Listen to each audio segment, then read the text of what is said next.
In the early 3rd century BC, two Mediterranean powers faced a moment of decision: the Republican city-state of Rome on the Italian peninsula, and the wealthy maritime empire of Carthage, rooted in North Africa. Their boundaries of interest were close, especially the strategically vital island of Sicily, gateway to the western sea routes.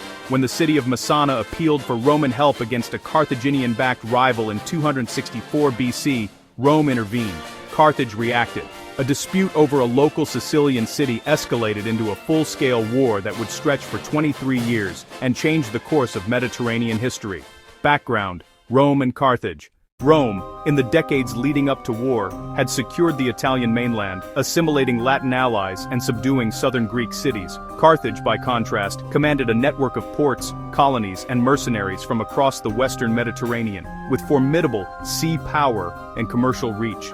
In Sicily, Carthage had long engaged in wars with Greek cities such as Syracuse and had established fortified coastal bases. Rome's entry into the island's affairs threatened this Carthaginian dominance. The initial spark on Sicily, 264 to 260 BC, the war's spark was at Messana. When Roman troops landed and expelled a Carthaginian garrison, Rome committed itself to Sicily as a theater of war.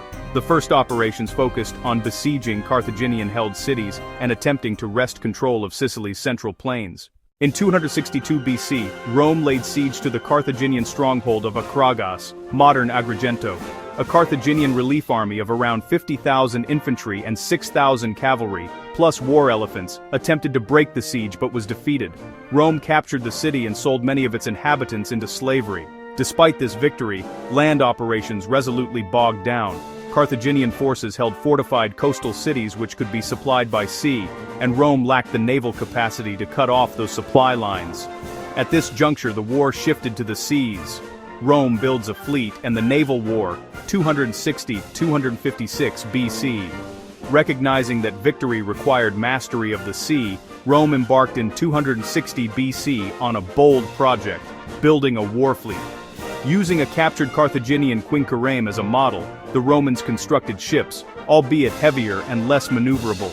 At the Battle of Mylae, 260 BC, Rome's newly formed fleet defeated the Carthaginian navy by employing the Corvus boarding device, turning sea engagements into infantry fights. This victory gave Rome confidence and control in the waters off Sicily.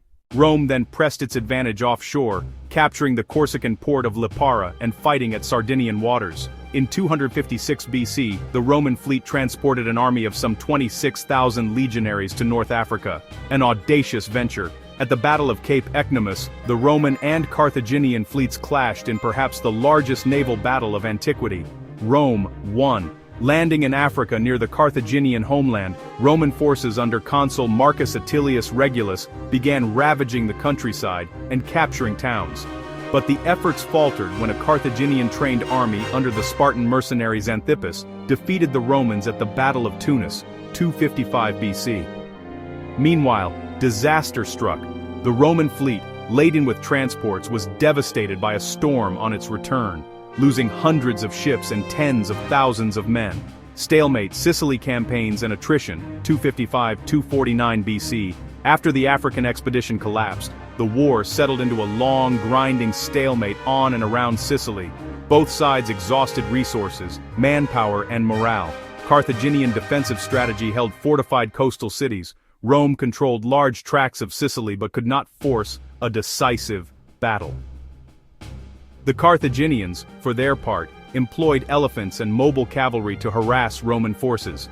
In battles such as at Battle of Panormus, 250 BC, where Romans defeated elephants and then crushed the Carthaginian infantry.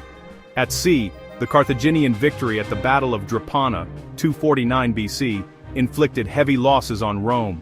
The Romans in turn rebuilt their fleet yet again. Final phase and Roman victory, 243-241 BC. By the mid-240s BC, both states were near collapse. Rome's manpower base had declined, its finances stressed. Carthage studiously avoided full commitment. Rome's Senate then persuaded its wealthy citizens to build new warships, funded by loans, repayable from Carthaginian indemnities. In 241 BC, at the Battle of the Aegates Islands, the Roman navy intercepted a Carthaginian fleet attempting relief of Sicily. The Carthaginian fleet was destroyed. This defeat, forced Carthage to sue for peace. The Treaty of Lutetia stripped Carthage of Sicily, which became Rome's first province, and required large money payments. Aftermath and significance. The First Punic War lasted 23 years, the longest continuous war of the ancient Greek-Roman world. It was the first truly vast naval war in history, and laid the foundations of Roman maritime dominance. Carthage, weakened and resentful, would soon turn its attention westwards, sharpening the duel with Rome that would erupt in the Second Punic War. For Rome, the war marked the transition from a regional Italian power to a Mediterranean empire. From the storm-tossed seas of Sicily to the olive groves of North Africa, the First Punic War tested armies, navies, and nations. It taught Rome a new form of war, committed its citizens to a far-flung empire, and left Carthage stunned and resentful. The age of imperial Rome had begun. Subscribe to the Historical Odyssey for more epic journeys into our past.